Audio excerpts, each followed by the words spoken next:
Bab 1. Pertumbuhan dan perkembangan manusia, hewan, dan tumbuhan. Apa itu pertumbuhan dan perkembangan? Pertumbuhan adalah perubahan fisik yang bersifat kuantitatif, dapat diukur seperti pertambahan ukuran dan berat tubuh. Sedangkan perkembangan kualitatif tidak selalu diukur, yang melibatkan peningkatan fungsi dan kemampuan tubuh.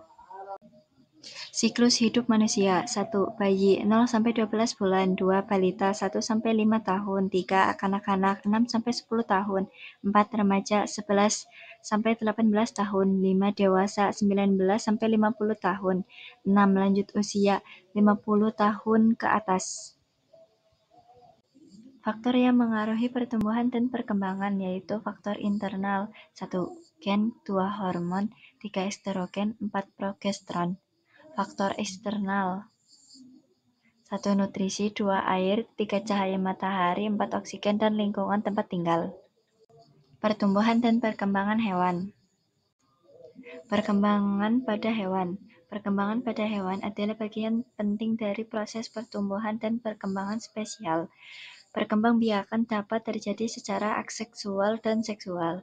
Perkembangbiakan aseksual pada hewan merupakan proses di mana individu dapat menghasilkan keturunan tanpa melibatkan pasangan atau pembuahan sel sperma.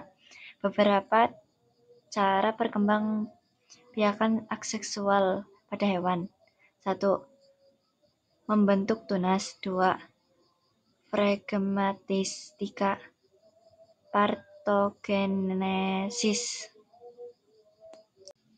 Perkembangan seksual pada hewan merupakan proses produksi yang melibatkan dua individu dari jenis kelamin yang berbeda, yaitu jantan dan betina, untuk menghasilkan keturunan yang memiliki kombinasi genetik dari dua orang tua. Beberapa cara perkembangan seksual pada hewan. 1. Ovipar, 2. Vivipar, 3. Ovovivipar. Perkembangan pada hewan muda.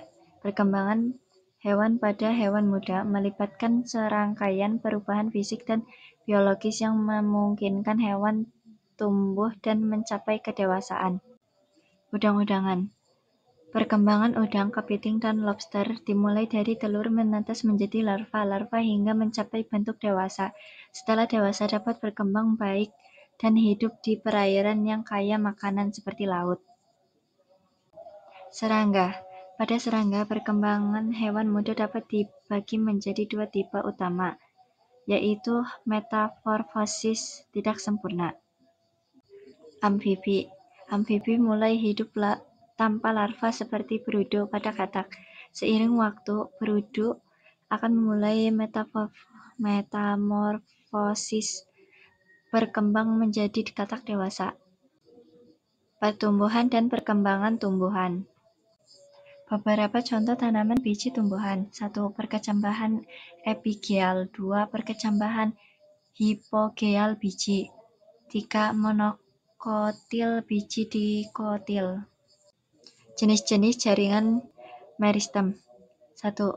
Promeristem. 2. Meristem primer. 3. Meristem sekunder. 4. Meristem apikal. 5. Meristem lateral. 6. Meristem interkalar.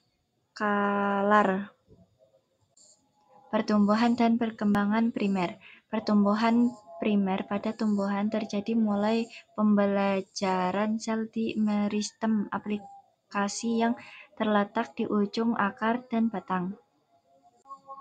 Pertumbuhan dan perkembangan sekunder. Pertumbuhan sekunder pada tumbuhan terjadi di meristem lateral, seperti kambium dan velogen, yang memungkinkan tumbuhan lebih lebar atau lebih besar. Faktor yang mengaruhi pertumbuhan dan perkembangan ada dua, yaitu faktor internal dan faktor eksternal. Terima kasih.